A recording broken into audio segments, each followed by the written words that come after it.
Next one up, and this one might upset some people, and that's okay. I have Jason Poe at 5 on my practice squad value. And again, the whole philosophy behind this is short-term impact, which I think he has none. I don't think there's a chance he gets called up this year, literally at all. I think if there was an injury at the guard position, Nick Zakelj, well, sorry, let's go through this.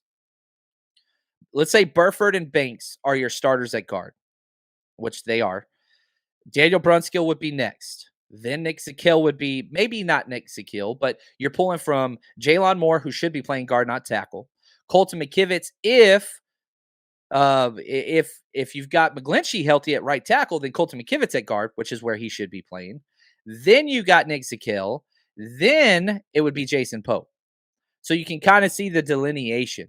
Now, the 49ers kept a lot of offensive linemen. There's a lot there. 9. They usually only keep 8.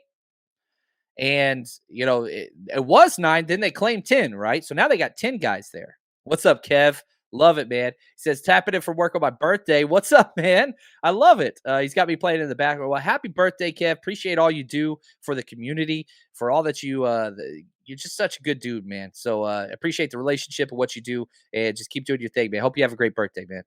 Wish I was freaking having a beer with you, my friend. All right. So Jason Poe, I like him long-term. That's why I have him here at 5. We won't know this. I hope he starts working at center right freaking now. That's what I would do. Jason Poe, guess what? You're center. You and Keaton Sutherland, you're centers. Go. Work. That's what because again, I don't want to see Poe this year. I don't want to see him. Don't want to see him. I want him working center from this point on the scout team forward, and then we'll see what happens next year. Because Brendel, even though he's good and he might be the starter week 1, and Brunskill, he's a backup, I don't think the long-term center's on the 53-man roster. Unless that's Nick Zakelj, Jason Poe.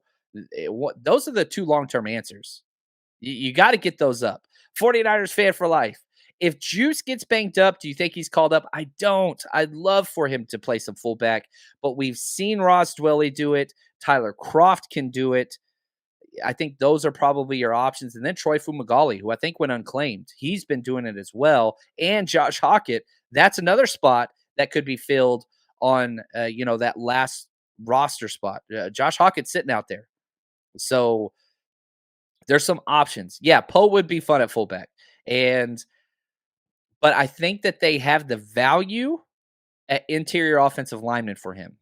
I'd put him at DT. I've said that over and over again. Put him at defensive tackle. That's where he should be. That's where I would put him.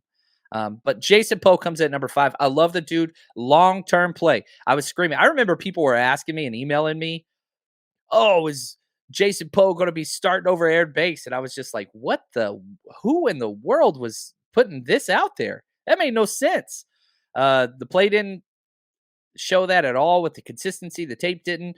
And again, this is why I'm upset that the 49ers didn't share their press conference today with the public, because now we've got to take the word of these people that just keep throwing out horrendous take after horrendous take. And a lot of them do great jobs. I'm not saying they don't.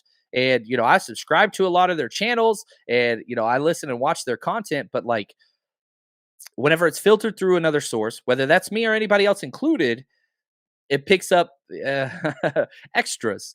I want the raw content, and I want you guys to have the raw content. That's why Juan Solis and I work so freaking hard to get those clips, because we could tell you what they said. I want to show you what they said, and then create the dialogue between what was said and the way in which to interpret it, so people understand where we're arriving.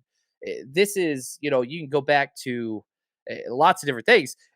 Hot Take Central, right? Those are out there. It's really easy to get out there and say, oh, the 49ers have botched this situation and whatever else. Well, okay, what are you bracketing that conversation with, and where's the context for that? Because if you play the actual clip, which the 49ers did not allow to be public, was, guess what? The exact quote was, and I can quote it, quote, "Oh my God, you mean to tell me Jimmy Garoppolo can be a backup quarterback for us? Awesome." That's the quote. How do you get Trey Lance neck being breathed down and pressure turned up, and they're giving up on Trey Lance? They literally went to Trey Lance and asked him, hey, Are you okay with Jimmy Garoppolo coming back as a backup quarterback? What did Trey Lance said? Awesome. I'd love to have him back. He helped me out so much last year. So again, like that's what I'm trying to create. That's what the show's about, right? Again, increasing fan experience, educating fans so that they understand exactly why their team's doing what they're doing and what's happening on the field.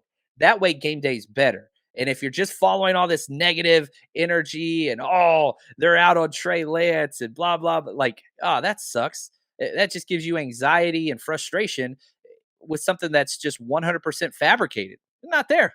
It's not there. And yeah, there's very prominent sports writers that have covered San Francisco sports for a long time. But again, the question comes back to this. And I'll just stand on this. Allow track record to speak for themselves. Allow it. Allow people when they show you who they are, trust them.